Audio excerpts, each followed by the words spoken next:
तो इस नए वेरिएंट की हम बात करेंगे। ओमिक्रॉन की चर्चा इस वक्त देश ही नहीं पूरे विश्व भर में है। तीसरी लहर क्या ओमिक्रॉन लाएगा और ओमिक्रॉन कितना घातक होगा, किस उम्र के लोगों पर इसका सबसे ज्यादा असर होगा, ऐसे तमाम सवाल हैं। कोरोना के नए वेरिएंट का नाम जो ओमिक्रॉन है, क्या वैक्सीन इस ओमिक्रॉन पर कारगर नहीं है? ऐसे तमाम सवाल हैं जिनकी चर्चाएं इस वक्त चल रही हैं। दक्षिण अफ्रीका में सबसे पहला केस मिला ओमिक्रॉन का। 50 से ज्यादा म्यूटेशन अब तक हो चुके हैं। इसके स्पाइक प्रोटीन में 30 से ज्यादा म्यूटेशन हो चुके हैं। रिसेप्टर बाइंडिंग डोमेन में 10 से ज्यादा म्यूटेशन हो चुके हैं। डेल्टा से 6 गुना ज्यादा तेजी से यह फैल सकता है, ऐसा विशेषज्ञों का कहना है। तो आज इन्हीं कुछ सवालों पर हम चर्चा करेंगे और जाहिर है कि जो दर्शक टीवी के उस पार बैठे हैं उनके भी दिलो दिमाग में ऐसे कई तमाम सवाल भी हैं, कई सारी भ्रांतियां भी हैं। इन्हीं सब भ्रांतियों को और सवालों को हम टटोलने की कोशिश करेंगे। जो मेहमान हमारे साथ जुड़ रहे हैं, जल्दी से हम आपको आपका परिचय करा देते हैं। हमारे साथ न्यूज हेड शरद द्विवेदी जी जुड़ रहे हैं और एम्स भोपाल से पूर्व डायरेक्टर डॉक्टर सरमन सिंह जी जुड़ रहे हैं। आप दोनों मेहमानों का बहुत स्वागत है सर। और चर्चा की शुरुआत शरद जी मैं आप ही की कमेंट, आपकी प्रतिक्रिया से करूंगा और उसके बाद हम इस चर्चा को आगे बढ़ाएंगे। ओवरऑल जो इस वक्त चर्चाएं चल रही हैं, कई सारी भ्रांतियां भी हैं, कई लोगों में डर भी है और इस नए वेरिएंट ने काफी चिंता बढ़ा दी है। जानकारी अधूरी है और ऐसा ही कुछ हो रहा है जैसा कि पहली और दूसरी लहर में देखने को मिल रहा था। आपका पहला ओपनिंग कमेंट।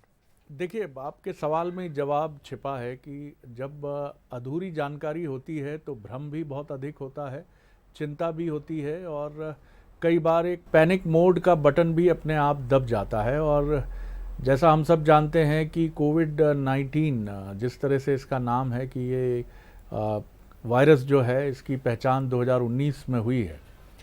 तो 2019 में ये जो वायरस सामने आया है, इसके जो अलग अलग रूप हैं जिसको हम म्यूटेशन बोलते हैं, और हर वायरस में ये एबिलिटी होती है कि वो म्यूटेट करता है। तो ये म्यूटेशन की प्रक्रिया चलेगी, लेकिन चूंकि इस बीमारी से इतना डर और इतनी चिंता है कि हम बहुत ज़्यादा भय में चले जाते हैं, बहुत ज़्यादा तकलीफ़ और पीड़ा में चले जाते हैं।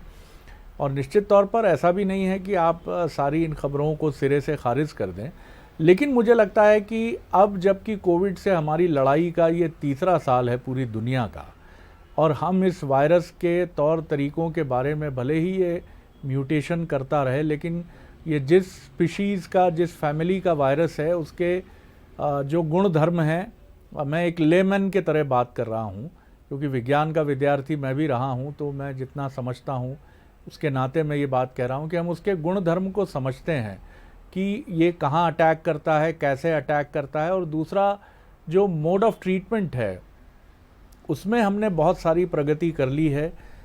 तमाम जो चिकित्सा के और तौर तरीके हैं उसमें हमने अच्छी तैयारी कर ली है।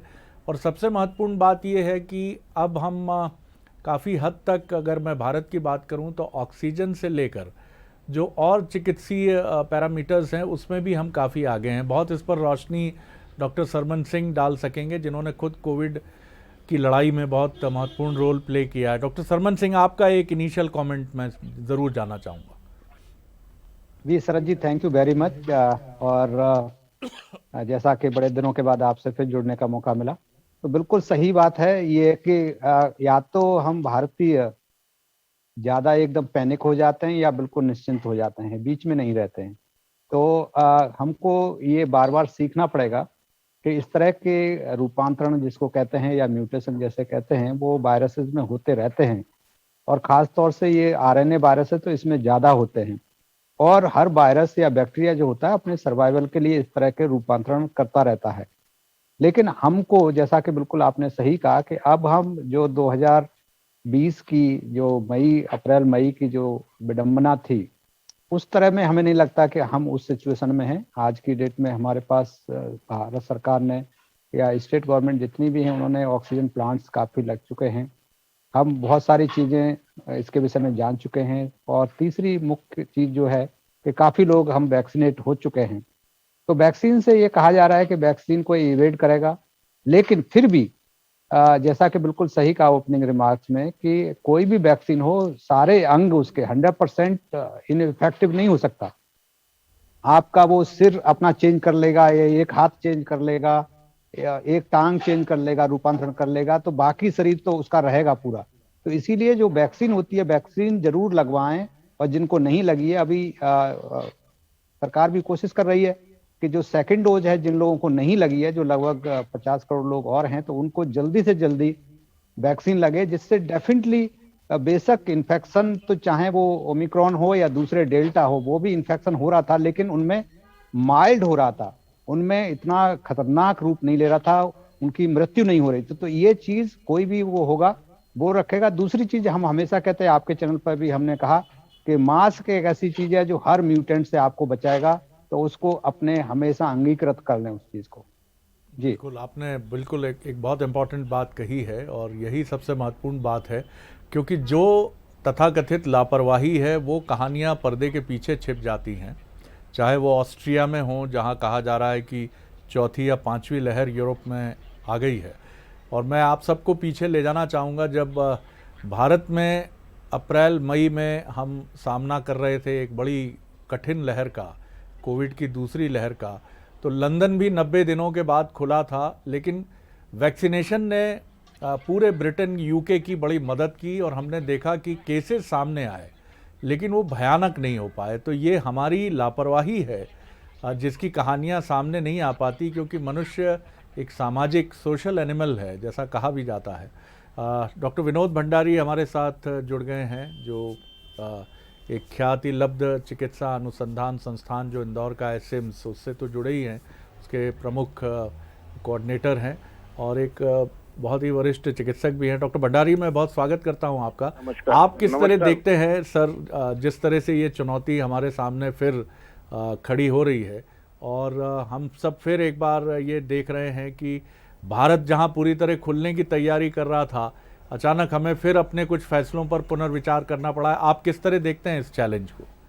मैं पहला तो सब दर्शकों को ये बोलूंगा कि वैक्सीनेशन जिसने फर्स्ट डोज लगा लिया वो सेकंड डोज जरूर लगा ले, जिसने नहीं लगाया वो भी अभी अपना पूरा वैक्सीनेशन का काम कर ले, क्योंकि वैक्सीनेशन से कुछ कितने ही वेरिएंट हो जाए, कितने ही म्यूटेशन हो जाए, कम से कम डिसीज माइल्ड रहेगी। सेकंड बात यह है कि हम पूरी तरह से निश्चिंत होकर जो घूमने लग गए हैं, और जिस तरह हम अभी सोशल डिस्टेंसिंग नहीं रख रहे हैं, वो सब अभी पालन करना पड़ेगा अपने को अगले 2 साल तक, और क्योंकि ये म्यूटेशन चलता रहेगा, इसको हमको फेस करते रहना है। जब पोलियो हुआ था तो उसको एलिमिनेट करने में अपने को कितने साल लग गए, तो अब तो रिसर्च खूब हो गई है, तो अब कम समय लगेगा, पर हमको, और इसका थर्ड पार्ट ये है कि बिल्कुल पैनिक होने की जरूरत नहीं, क्योंकि मध्य प्रदेश इस समय पूरी तरह तैयार है। हम चिकित्सक लोगों ने भी अपनी पूरी तैयारी की है, अस्पतालों ने भी पूरी तैयारी की है। मैं आपको बता दूं कि इसका सबसे अच्छा तरीका ये है कि कंटिन्यूअस सीक्वेंसिंग का सपोर्ट रहे, तो इसलिए मैंने अरविंदो संस्थान में तो सीक्वेंसिंग की मशीन पहले ही लगा ली थी, और अभी हम कंटिन्यूअस सीक्वेंसिंग कर रहे हैं, इसीलिए सो दैट अपन अर्ली अगर इसी चीजों को पकड़ लेंगे, अर्ली डायग्नोस कर लेंगे, अर्ली इसका समाधान अपने को मिल जाएगा। और फिर से अपने दर्शकों को बोलता हूँ, बिल्कुल पैनिक नहीं होना है, बट प्रिकॉशन रखना है। अभी सर ने भी बताया, वो भी बिल्कुल यही बात बोल रहे थे, तो हम लोगों को इस बार ऐसी उम्मीद है कि अपन इस पूरी चीजों को फेस करने में बिल्कुल नहीं डर। हमारे साथ चिरायू मेडिकल कॉलेज और चिरायू जो चिकित्सा और अनुसंधान संस्थान है, उसके हेड जिन्होंने बड़ी मजबूत लड़ाई डॉक्टर भंडारी, डॉक्टर सरमन सिंह जी के साथ लड़ी है मध्य प्रदेश में, अजय गोयनका, डॉक्टर अजय गोयनका हमारे साथ हैं। डॉक्टर गोयनका, जो प्रिकॉशंस की बात है वो बिल्कुल रखना है, और ख़ास तौर से वो जो फ्रीक्वेंटली यात्राएं करने वाले लोग हैं और इंटरनेशनल एयरपोर्ट्स पर जिनका साबका विदेश से आने वाले यात्रियों के साथ भी होता है, और अभी फिर हम नए साल, अगले महीने हम बढ़ेंगे क्रिसमस और नए साल की तरफ, जो शायद सबसे ज़्यादा पर्यटकों के लिए एक गोल्डन अपॉर्चुनिटी की तरह होता है। तो ऐसे में एयरपोर्ट, विदेशी यात्रियों के साथ घुलना मिलना, इन सब चुनौतियों में सबसे बड़ी ताकत हमारी है मास्क, सोशल डिस्टेंसिंग और कोविड एप्रोप्रिएट बिहेवियर। आप क्या जोड़ना चाहेंगे सर? हमारे दोनों एक्सपर्ट्स के बाद आपकी तरफ हमारी निगाह है। जी doctor Goenka sir. Doctor Goenka जी।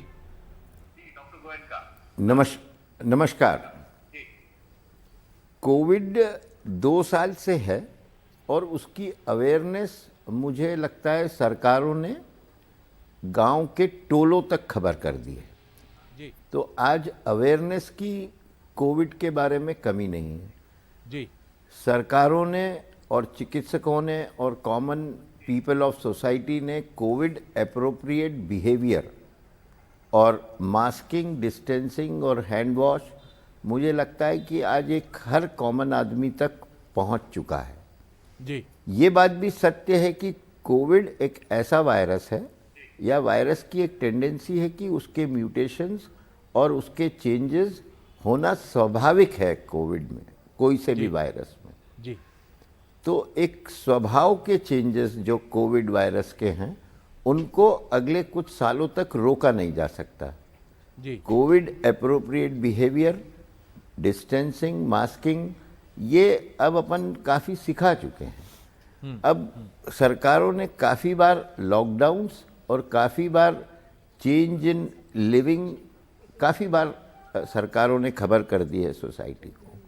मुझे ऐसा लगता है कि अब एक जो बहुत अहम ज़रूरी है और वो है कि life style changes, and that is more important because Covid के वायरस के चेंज इन बिहेवियर या म्यूटेशन को आज कोई रोक नहीं पाएगा। कोविड एप्रोप्रिएट बिहेवियर और डिस्टेंसिंग लोग फॉलो कर रहे हैं और इनकी अवेयरनेस और बढ़ाई जा सकती है, लेकिन अपने आप को प्रोटेक्शन करना, एक वैक्सीनेशन के डबल डोज लगवाना, ये भी अब काफ़ी अवेयर हो गए हैं और काफ़ी लोग लगवा रहे हैं, लेकिन लाइफस्टाइल चेंजेस करना होंगी। हमको 6 आउटलेट्स होते हैं, आँख, नाक, कान, गला, ये सबको क्लीन रखना होगा। हमको हमारे शुगर्स को कंट्रोल रखना होगा, हमको वेट कंट्रोल करना होगा, हमको ओबेसिटी, एंटी ओबेसिटी मेजर्स लेना होंगे, हमको कैंसर अगर है तो कीमोथेरेपी प्रॉपर करके प्रॉपर काउंट्स रखने होंगे, हमको ब्लड प्रेशर या हार्ट की बीमारी है तो प्रॉपर कंट्रोल करना होगा। एंड मैं बड़े विश्वास से कह सकता हूँ कि अगर बॉडी में कोई इन्फेक्शन नहीं है और अगर बॉडी के ये जो कोमॉर्बिड कंडीशंस का कंट्रोल प्रॉपर रहेगा, irrespective of the behaviour of Covid mutations, हमको सिग्निफिकेंट मॉर्टेलिटी देखने को नहीं मिलेगी। कुछ माइल्ड केसेस और कुछ हल्की सी मॉर्बिडिटी मिल सकती है, लेकिन सीरियसनेस ऑफ द डिजीज़ नहीं मिलेगी। हम ये सब चीज़ों को फॉलो करें, Covid appropriate behaviour, distancing, masking, vaccinations, but lifestyle changes के ऊपर ज़रूर ध्यान दें। एंड मुझे ऐसा लगता है कि ये this era of the world, pre covid era एक अलग था, पोस्ट कोविड एरा में लाइफस्टाइल चेंजेस जिसमें punctuality, sincerity and health care and personal time to the individual, ये बहुत इम्पॉर्टेंट रहेगा आगे मॉर्टेलिटीज़ और मॉर्बिडिटीज़ को कम करने के लिए। बहुत इम्पॉर्टेंट मंत्र है साहब, इसको बिल्कुल गांठ बांध के हम सब चलें कि ये pre Covid and post covid era is a entirely different. और अब ये समय है कि अगर किसी को शुगर है तो वो अपने शुगर के पैरामीटर्स को कंट्रोल रखे, कैंसर है किसी को तो वो तमाम थेरेपीज़ लेकर अपने कैंसर पर जितना नियंत्रण हो सकता है मेडिकली उसको रखें हम। ब्लड प्रेशर नियंत्रित रहे, शुगर नियंत्रित रहे, कोमॉर्बिडिटी कोई भी हमारी है, मोटापा है या किसी भी तरह की बीमारी है, उस पर नियंत्रण। देखिए बहुत सुंदर मंत्र है ये कि अगर हम अपने शरीर में जो भी बीमारियां हैं छोटी बड़ी, 6 आउटलेट का जिक्र किया डॉक्टर गोयनका ने, आँख, कान, नाक, गला, इन सब को अगर हम प्योर रखते हैं, सुरक्षित रखते हैं, तो इस बीमारी से हम बहुत बेहतर लड़ पाएंगे। डॉक्टर सरमन सिंह, डॉक्टर सौम्या जो स्वामीनाथन जी का जो स्टेटमेंट है ये बहुत साफ हो जाना चाहिए कि अगर हमारे शरीर में इम्यूनिटी बन चुकी है, चाहे वो नेचुरल इम्यूनिटी हो कोविड होने के बाद की और उसी के साथ वैक्सीनेशन की, ये दोनों इम्यूनिटी हैं अगर हमारे शरीर में, तो ऐसा नहीं है जैसा एक बड़ा परसेप्शन हम कंक्लूड कर जाते हैं कि हमको कोई भी इम्यूनिटी के बाद भी, इम्यूनिटी के डोज लगने के बाद खुद चिकित्सकों को कोविड हुआ है, लेकिन खुद हमसे चिकित्सकों ने अपने अनुभव शेयर किए हैं कि वो बहुत एक सामान्य सर्दी जुकाम की तरह गुजर गया। तो ये भी एक्सेप्शन नहीं है जो नया वायरस है सर। जी शरद जी, बिल्कुल सही कहा आपने। और जैसा डॉक्टर सोम्या ने बताया और WHO ने बार बार कहा है, और हम सब लोगों का मानना है कि इसको हम ब्रेक थ्रू इन्फेक्शन का जो रेट है वो शायद बढ़ जाएगा। लेकिन ऐसा नहीं है कि डेल्टा में नहीं हो रहे थे, ब्रेक थ्रू इन्फेक्शन डेल्टा से भी हो रहे थे। एंड जो सारे लोग प्रोटेक्टेड नहीं रहे, उसी तरह से सारे लोग ओपन में वो भी नहीं हो जाएंगे, ससेप्टेबल भी नहीं हो जाएंगे। नेचुरली जो रेशो है वो बढ़ता रहेगा। पहले 90 टू 95% हम कहते हैं प्रोटेक्शन मिलता है, जैसे वैक्सीन टू वैक्सीन डिपेंड करता है। सारी वैक्सीन जो 70% से लेकर हमारी कोवैक्सीन है, 95% तक फाइजर और मॉडर्ना करती है। अब ये रेट डेफिनेटली घट जाएगा। जो ब्रेक थ्रू इन्फेक्शन जिसको कहते हैं, जो वैक्सीनेटेड लोगों में भी जो इन्फेक्शन बढ़ेंगे, डेफिनेटली ये बात तो सही है। लेकिन अभी तक, क्योंकि अभी डीवीटी उस पर एनडीटीवी पे आपके प्रोग्राम से पहले बात हो रही थी, वो यही हो रही थी कि अभी तक few hundreds only cases south Africa में रिपोर्ट किए गए हैं। कुछ अब कल जो आए सडनली, नीदरलैंड में जो आए 62 पेशेंट्स वहाँ पॉजिटिव आए, जिसमें से 13 पेशेंट्स में निकला है कि ओमिक्रॉन था।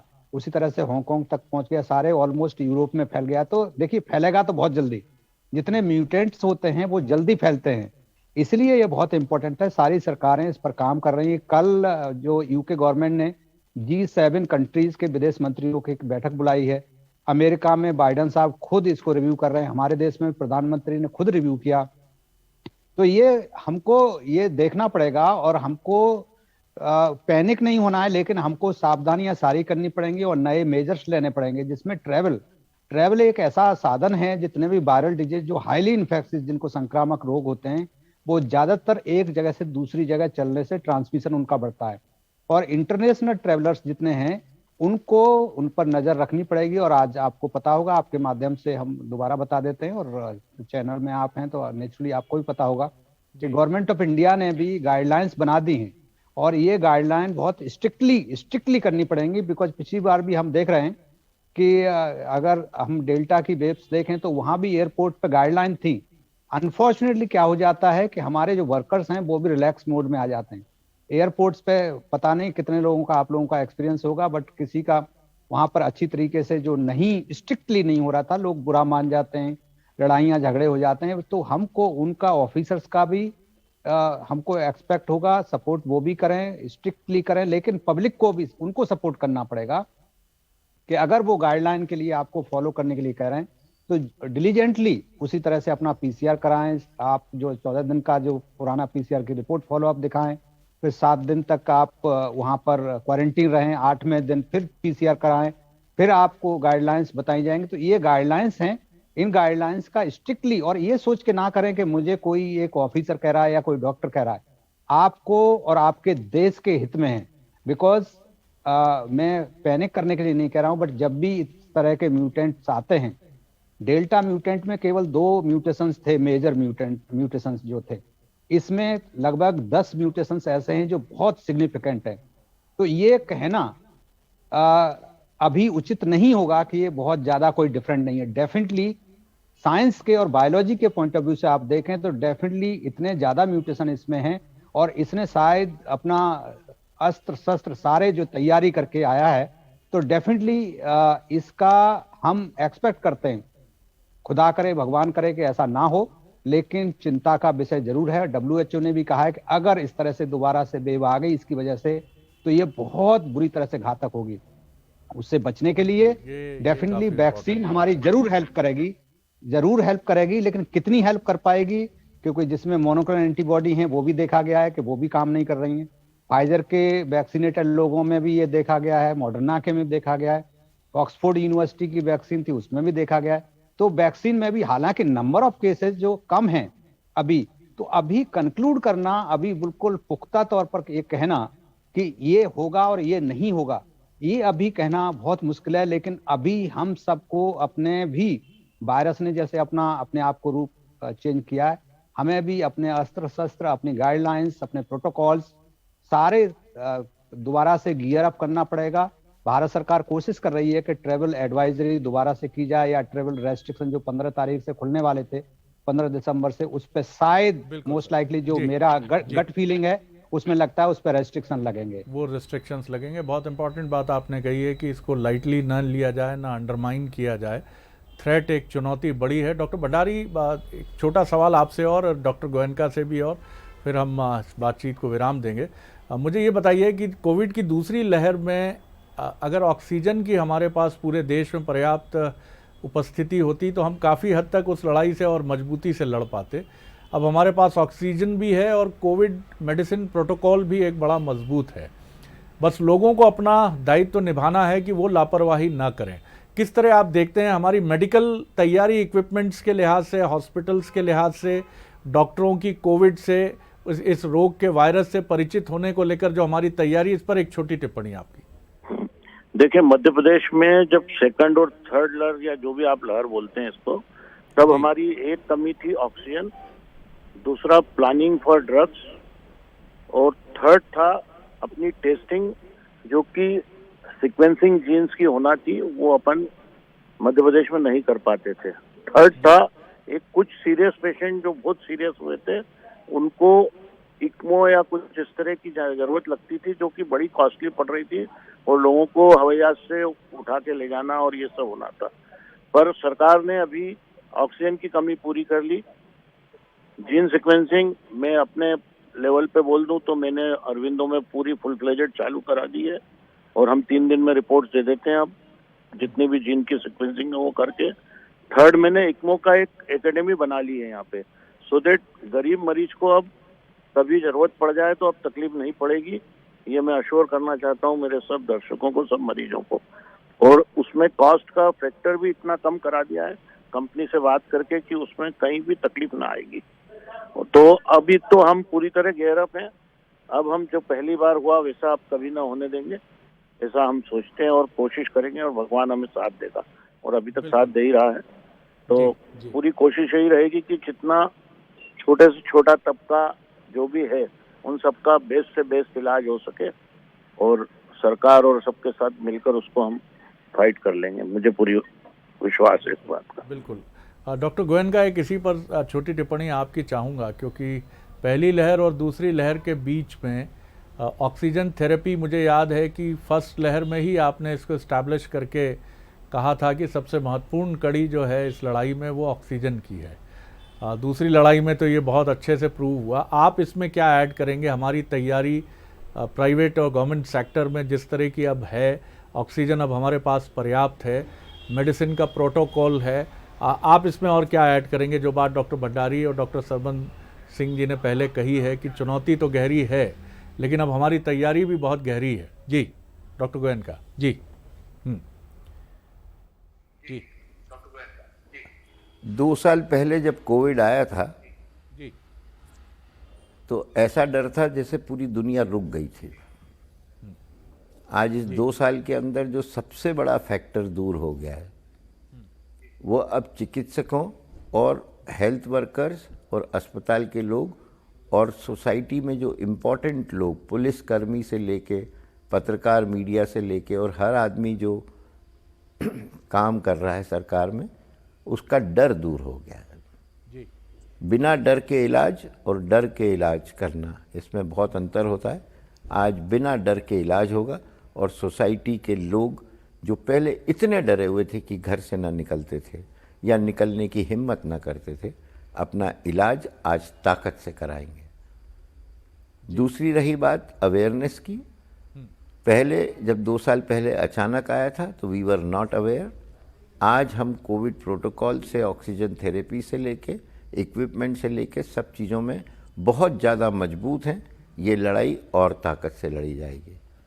लेकिन तीसरी बात जो सबसे इम्पॉर्टेंट है कि हमको वैक्सीनेशन का बड़ा सपोर्ट है, हमको कोविड एप्रोप्रिएट बिहेवियर का बड़ा सपोर्ट है, लेकिन 2 साल के अंदर जो हम ना कर पाए वो है लाइफस्टाइल चेंजेस।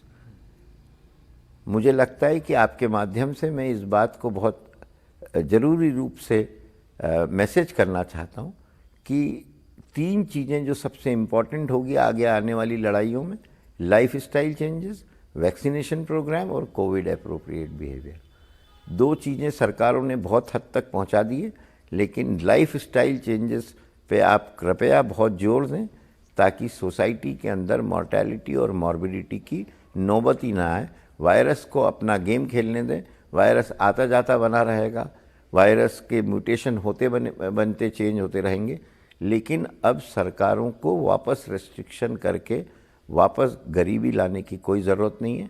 हमको हमारे बिहेवियर को चेंज करके let virus play its own game, but we will be very very strong अगर हमने हमारी लाइफ स्टाइल को कंट्रोल कर लिया।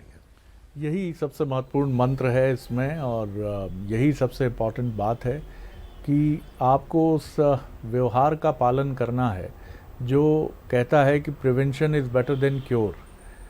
दुर्घटना से रोकथाम भली, चाहे वो सड़क दुर्घटना हो या शरीर में वायरस रूपी दुर्घटना हो, कोई भी रोग आपके शरीर में आता है तो एक प्रोटोकॉल होता है जिसका पालन हमें करना होता है, और वो ना आए उसके पहले का अगर प्रोटोकॉल फॉलो हम करते हैं, ये बहुत महत्वपूर्ण बात है। ये एक वायरस है, अपने रूप बदलेगा, बदलता रहेगा, लेकिन जैसे इसके पहले के वायरस हैं जो मौजूद हैं, चाहे वो इपॉ हो या फिर जीका वायरस की बात कर लीजिए, या तमाम तरह के वायरस हैं, ये सब मौजूद हैं। एड्स का भी जब खतरा 80 के दशक में हमने पूरी दुनिया में देखा था, बड़ी चिंता थी, लेकिन हम कुछ सावधानियां बरत कर, कुछ चीज़ों को देखकर आज हम देख रहे हैं कि उस खतरे की बात बहुत कम होती है। तो बेहतर यही है कि कल मानव सभ्यता अपनी इच्छा शक्ति के आगे इसको भी बहुत बौना कर देगी, लेकिन इसमें जितना समय लगेगा तब तक धैर्य, संतुलन, सुरक्षा हमें और आपको, हम सबको बरतनी होगी। हमारी चिकित्सक बिरादरी ने अद्भुत काम किया है। ये जो 3 चिकित्सक आप अपनी स्क्रीन पे देख रहे हैं, और इसके साथ उन तमाम चिकित्सकों को हम प्रणाम करेंगे, नमस्कार करेंगे, जिन्होंने अपनी टीम के साथ, पैरामेडिकल स्टाफ के साथ एक अद्भुत लड़ाई लड़ी है जो इतिहास में ज़रूर दर्ज है। हम फिर लड़ेंगे, हम फिर जीतेंगे, लेकिन आप सावधानी रखें। मैं बहुत शुक्रिया करता हूं डॉक्टर सरमन सिंह, डॉक्टर विनोद भंडारी और डॉक्टर अजय गोयनका जी का। और इस लड़ाई में हम फिर जीतेंगे, लेकिन वैक्सीनेशन कराइए साहब, बिल्कुल लापरवाही मत करिए। मास्क आपका सबसे भरोसेमंद दोस्त है हर बीमारी के खिलाफ, इसको आप हमेशा मुंह से बांध कर रखिए, लगा कर रखिए। और वो तमाम चीज़ें जो आप जोश में करते हैं नए साल के पहले, त्यौहार के पहले, उसमें अपने जोश पर होश की लगाम बराबर लगा कर रखिए, क्योंकि अभी ये शत्रु बराबर मौजूद है। कभी ये डेल्टा हो जाता है, कभी वाइक्रॉन हो जाता है, लेकिन हम लड़ेंगे इससे। लेकिन ये लड़ाई तभी सफल होगी जब हम कुछ उन नियमों का पालन करेंगे जो युद्ध के नियमों से बिल्कुल मिलते जुलते हैं, और उन नियमों का हमने पालन किया तो हम इसे हरा कर ही छोड़ेंगे। बहुत शुक्रिया एक बार फिर आप सभी का। दीपक, मैं आपकी तरफ आ। बहुत शुक्रिया शरद जी इस चर्चा को आगे बढ़ाने के लिए, और आप तीनों डॉक्टर्स का चिकित्सा क्षेत्र में जिन्होंने बड़ा योगदान दिया है, वो भी लड़ाई लड़ ही रहे हैं। आप तीनों का एक बार पुनः शुक्रिया। और डॉक्टर सरमन ने बहुत अच्छी बात कही, या तो हम भारतीय बहुत ज़्यादा डर जाते हैं, बहुत ज़्यादा पैनिक हो जाते हैं, और या फिर हम बहुत ज़्यादा अनिश्चित हो जाते हैं, हम लापरवाह हो जाते हैं। हमें रिएक्ट करना है, कोरोना बिल्कुल खत्म होगा। हमारा बिहेवियर कैसा है, हमारा पालन करने का, नियमों को पालन करने का तौर तरीका कैसा है, ये बड़ा महत्वपूर्ण है। इस चर्चा में फिलहाल इतना ही। दीजिए इजाज़त, नमस्कार।